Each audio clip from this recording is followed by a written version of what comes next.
Ito na ba ang Dalong Deva?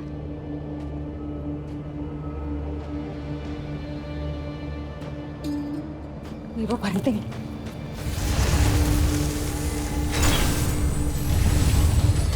Esperanto!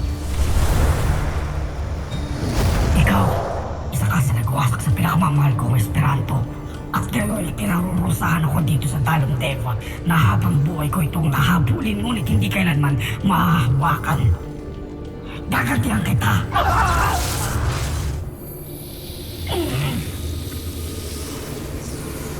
Habulin mo na ang tinatagi mong Esperanto at huwag mo na silang gambalain pa kung ayaw mong matikman ang apoy ng aking tungkod.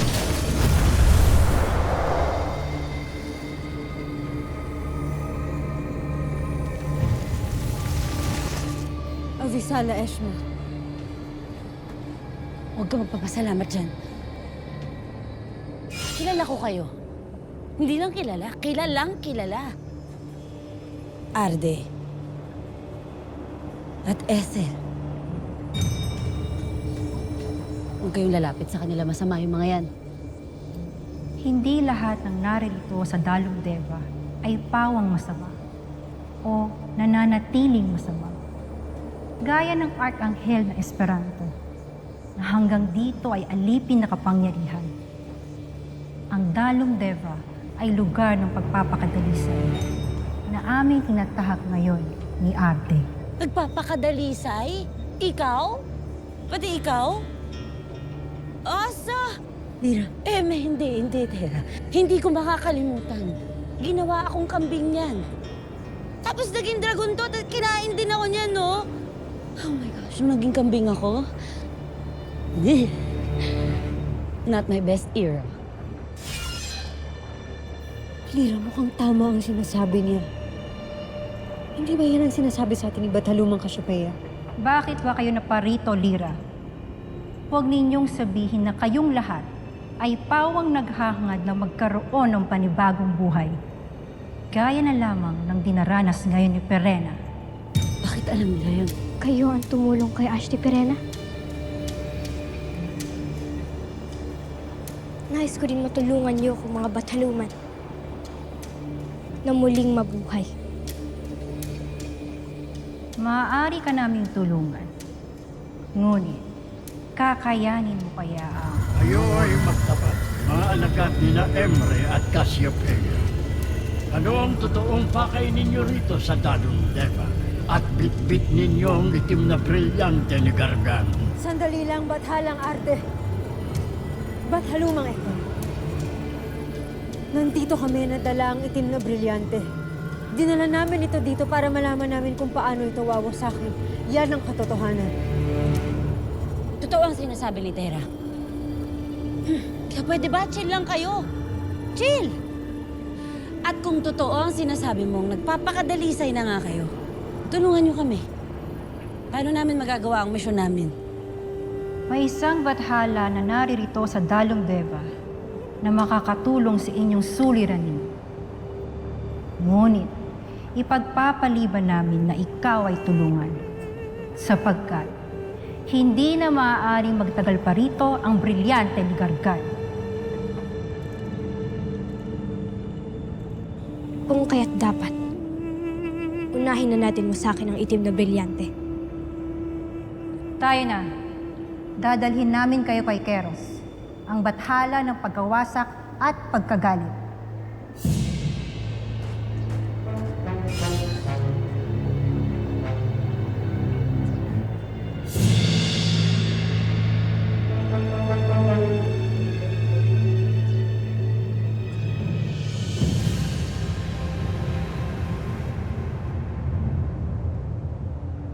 Ether. Arde. Ano't napadalaw kayo? At nagdala pa ng mga panaw. Anong kailangan niyo? Sila lamang ang may kailangan sa iyo. Ngunit ang sadya nila ay atin na ring suliranin, Keros. Ibig nilang wasakin ang itim na brilyante. Ang brilyante ng kaaway niyong bathala. Anong kinalaman ko roon? Hindi mo mang tuwirang nakaalitan si Gargan noon. Maaaring ang pagtulong mong wasakin ng kanyang brilyante ay makaambag sa iyong pagpapakadalisay dito sa Dalong Deva. Keros, habang nagtatagal dito sa Dalong Deva ang brilyante ni Gargan, ay tayo naman ang mga nganib. Kung gayon, bakit niyo sila dinala dito? Bitbit ang mapaminsalang brilyante ni Gargan!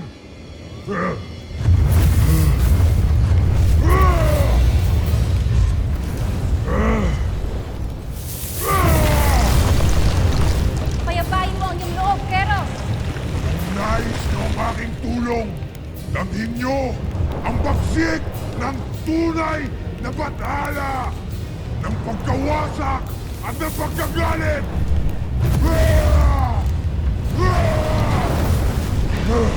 Kumanda kayo mga sangre! Binibigyan kayo ni Keros ng isang pagsubok!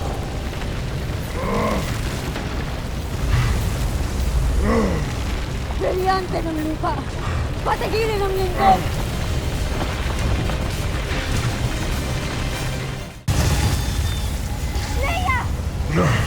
Ang tigas naman ng batalang to eh. Attitude ka din, no? Mag-iingat kayo! Mas ginalit mo yata siya. Lapis na mapinsala ang bughaw na apoy ni Keros! Alam mo, Gaya, dapat lang magalit yan eh. Eh di magalit siya. Bathala naman siya ng pagkawasak at pagkagalit, di ba? Alam mo, kaya kami nandito para iligtas ang buong Encantadia na FYI, nandito ka din naman sa Encantadia, di ba? Ay, sabi ni Batanong ng Cassiopeia, ayon sa itong pakikipagsapin. Ito na ang pagkakataon. Tira, galitin mo pa ang Bathala. Ha? Galitin mo pa ang Bathala. Bakit? Habang nagagalit siya, lumalakas ang kapangyarihan niya sa pagkawasak. Yun ang gagamitin natin para wasakin ang itim na brilyante. Galitin mo pa siya!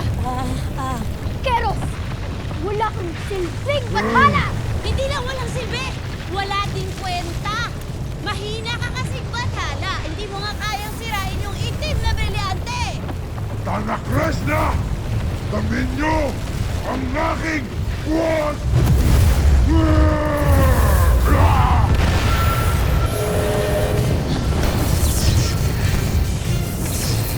Hindi!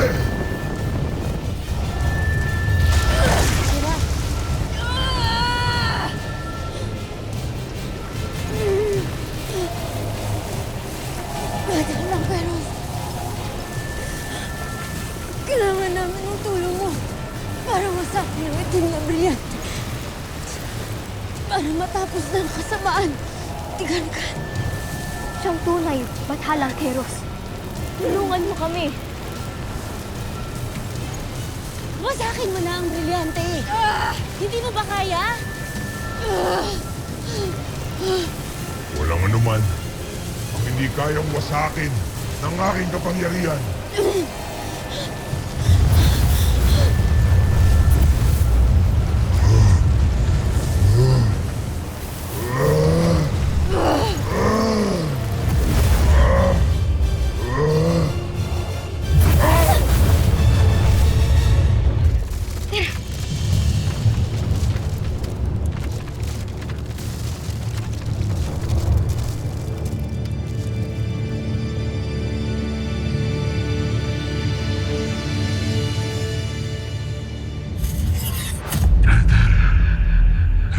Pakinggan mo ako.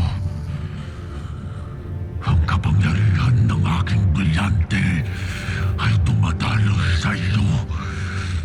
Akin ka na. Sundin mo ang aking utos, Nether. Balik mo sa akin ang aking brilyante. At wag mo akong bibiguin.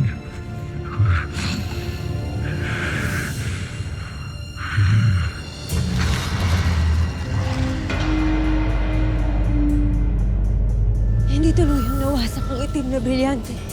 Pero at least nabasag.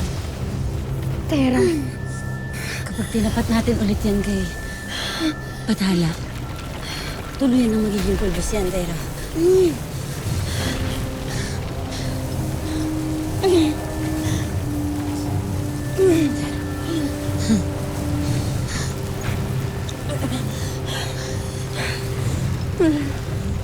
Dalhin ninyo ang natirang 4 na peraso kay Keros upang tuluyan na niyang mawasak ang mga ito. Unti na lang, Tera. Unti na lang. Tera, hayaan mo ako na ang magdala ng mga iyan kay Keros. Bakit? Bakit? Kaya niya na. Andyan lang si Keros, oh. Kaya niya.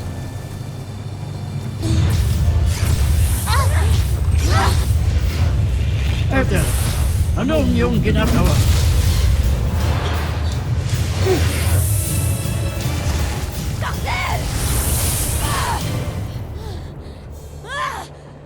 Huwag ka! Bisin niyo eh! Nagpapakadalisay mo mukha mo! Hindi maganda ang kahihinatnan nito. Tera, Sa wakas, mapapasa akin ng uri ang aking brilyante.